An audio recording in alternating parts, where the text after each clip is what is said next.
Hello. Today I want to tell you the story of an arranged marriage. It's a true story from the 1870s, so 150 years ago or so. It started with a young Swedish girl named Christina Larson in search of a new life. Her family had come to America because they were devout Baptists and they were being discriminated against in Sweden. Soon after her family's arrival in Minnesota in 1862, her father died, and there were very few marriageable men due to the losses in the Civil War. Her widowed mother couldn't afford to feed all the children, and Christina decided to find a Scandinavian arranged marriage by post, basically offering herself as a mail order bride in 1875. She was just 16.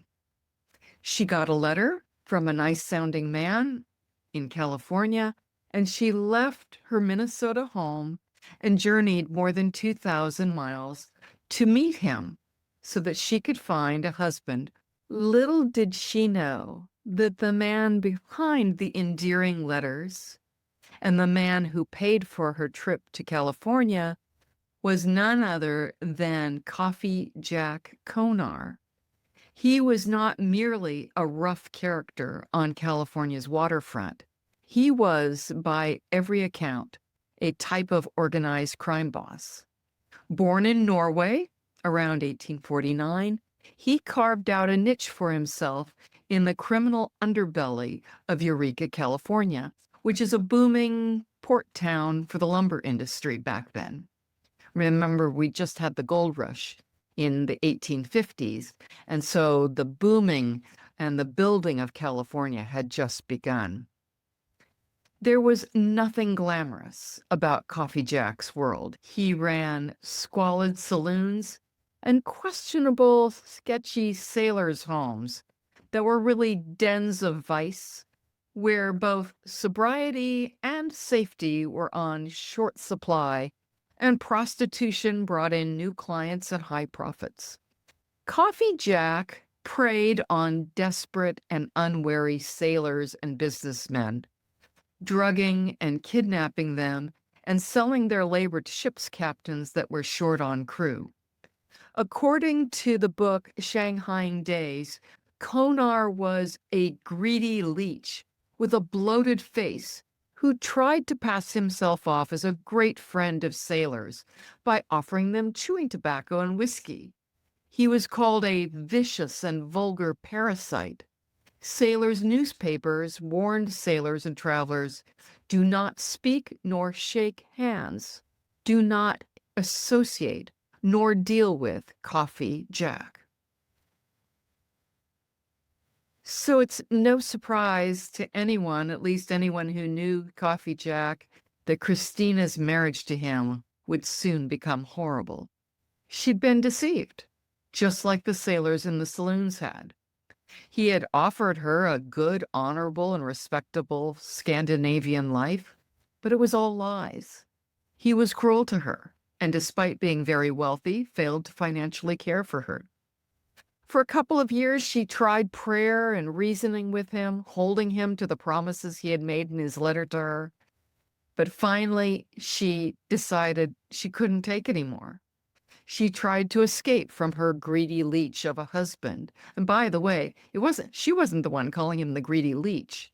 Townspeople, sailors, and sailors' newspapers were using these words for him.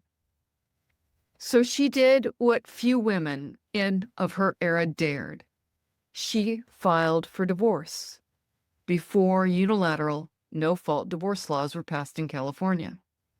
Now imagine trying to free yourself from one of the most hated men on the California coast, a man described as a vicious and vulgar parasite, whose very presence stirred fear in entire port towns. Now imagine the legal system, the press, even jury members siding with him, not Christina, because she didn't have enough evidence of his mistreatment. This was the reality faced by Christina Konar when in 1878 she tried for a whole year and failed. to divorce her infamous husband, Coffee Jack Konar. For over a year, she tried to get away from him, but the jury refused to grant her a divorce. She didn't have witnesses to support her claims of extreme cruelty. Why not? Well, family life in the late 1800s was highly private, with family members kept strictly behind closed doors. Abuse, emotional or physical, typically happened within the home and out of public view. But even if it had happened in public view, Coffee Jack's fearsome reputation meant neighbors or acquaintances or employees would have been too intimidated to testify, fearing his violence and retaliation. In the end, without witnesses, Christina failed.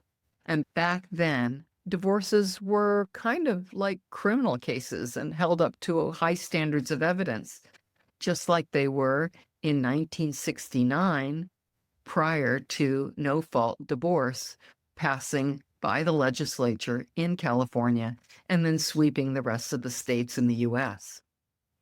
Back then, they even had juries, and some states still do today. So this radiant Christian girl, whose family had fled to America to find freedom, ended up enslaved.